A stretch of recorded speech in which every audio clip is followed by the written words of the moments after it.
On this special episode of Supercars Talk, I list the top 5 drivers from Dick Johnson Racing over the years.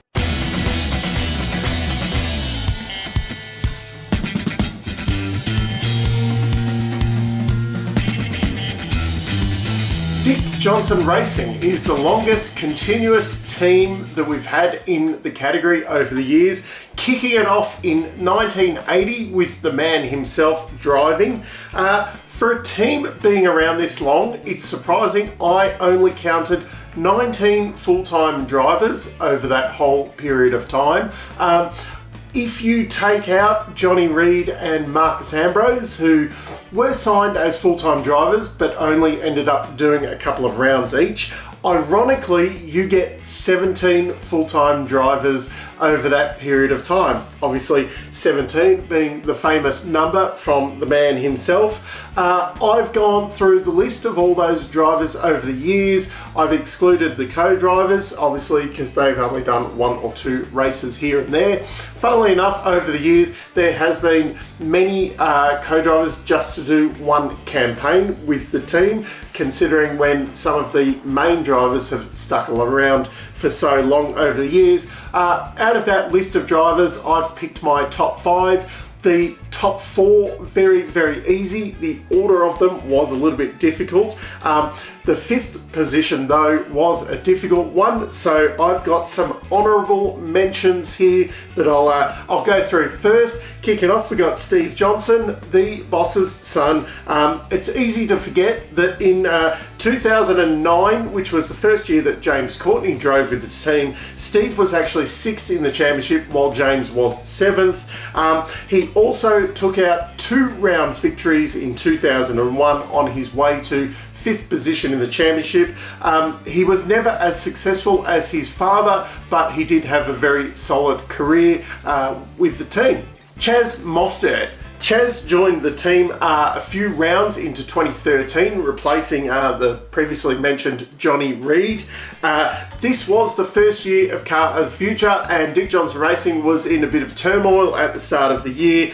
They turned up to the first round in Adelaide with only 1 complete car. By the time the circus hit Queensland Raceway, though, Chaz took himself a win there, and he also got himself on the podium at Winton later on in the year, but that ultimately was a bit of a false dawn. Chaz going off to Tickford the next year.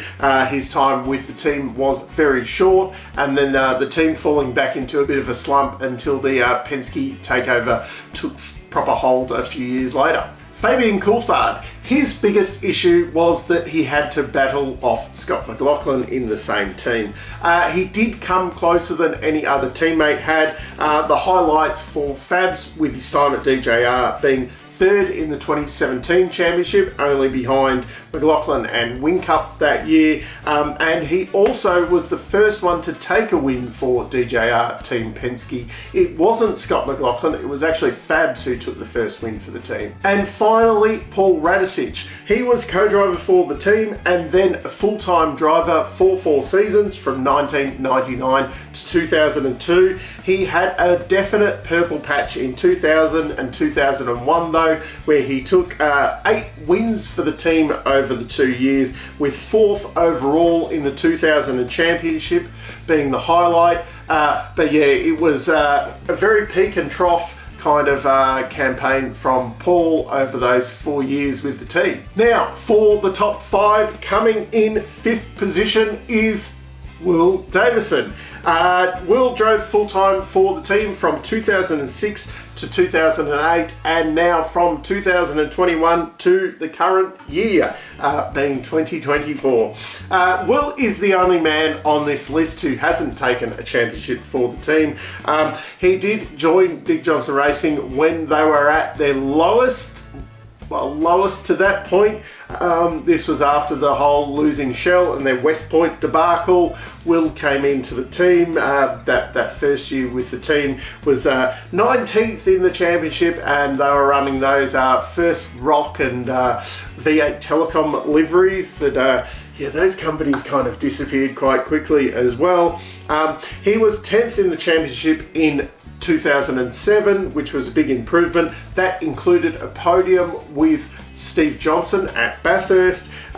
2008 though was where Will really kind of hit his stride there. He took 2 wins and 4 other podiums with the team on his way to 5th in the championship. That ultimately earned him a promotion to the Holden Racing team for the next year, but it also showed that DJR had turned the corner. They were starting to move in the right direction, and that they could start fighting for wins in the championship again, which ultimately happened with someone later on this list. Will then returned to DJR in 2021. Although a win eluded him that year, he did score 10 podiums on his way to 4th position in the championship. 2022 though did see him take 3 wins and a further 11 podiums for 5th in the championship. We won't mention 2023. In 4th position, Mr. James Courtney. 2009 and 2010. He was only with the team for 2 whole years. It's easy to forget that James came into the championship with so much fanfare. He joined Stone Brothers Racing as they were coming off 3 championships on the trot. James was going to continue and just go to the moon and win everything with the team. 3 disappointing years followed though. Then he moved to DJR. Finally, he was armed with a 888 FG Falcon, and 2009 was a reasonable kickoff.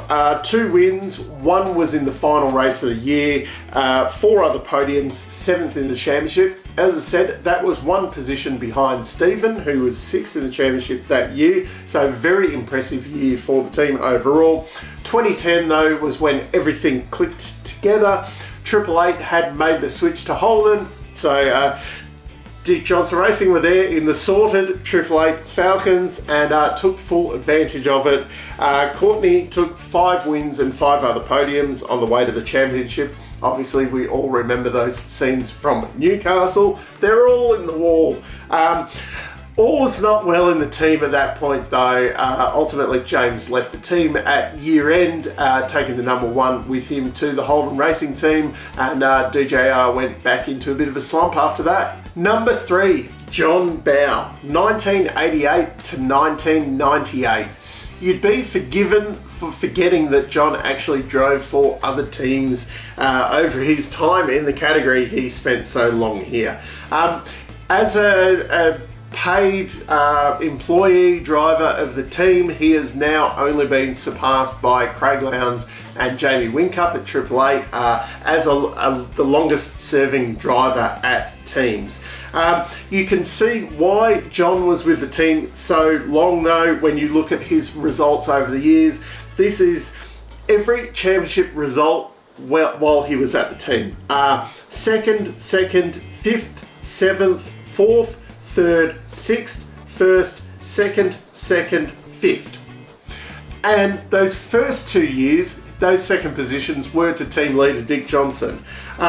The highlight, obviously, of John's career with the team, though, was winning the championship for them in 1995. They also paired up John Bowe and Dick Johnson. They paired up to win Bathurst in 89 and 1994, second placings in 92 and 96, and took out back-to-back Sandown 500s in 1994 and 1995. In second position, Dick Johnson.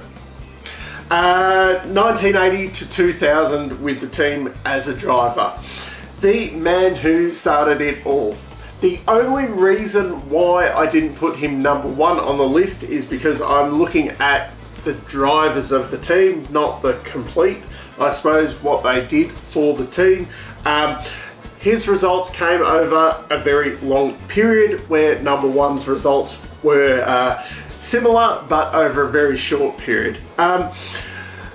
They were very impressive results still. Dick Johnson, 5 championships, 1981, 1982, 1984, 1988 and 1989. He dominated the championship in the 80s. He still took 10th place in the championship in his final full-time driving year of 1999. Just very impressive. Obviously then there was the Bathurst wins thrown in there too. The second best driver the team ever had, And then in first position, the one and only Scott McLaughlin, 2017 to 2020. 4 years with the team, second in the championship that first year, and then 3 championships on the trot. There was also that controversial Bathurst win. Controversial, to say the least. Okay, the stats. He took 48 wins for the team over those 4 years. There was a further 29 other podiums. That means he only failed to get on the podium 31 times with the team over 4 whole years. 10 of those 31 times where he didn't get on the podium, that was a 4th or 5th position. So there was only 21 times over the whole time he was with the team that he wasn't 5th or better in a race result. It's just outstanding. The sheer force of just domination over the 4 years, that's why Scott is on top of this list. I'd argue that he would have probably won the 21 and 22 championships if he'd stayed in Australia and continued with the team rather than going over to IndyCar. I can just see that winning continue. Shane Van Gisbergen definitely wouldn't have had those 2 years all to himself. So that's my top 5 Dick Johnson racing drivers over the years. Down in the comments, let me know what you would have chosen differently and which team would you like me to have a look at next with their top 5 drivers. Until next time, I'm still Dave and I'll catch you later.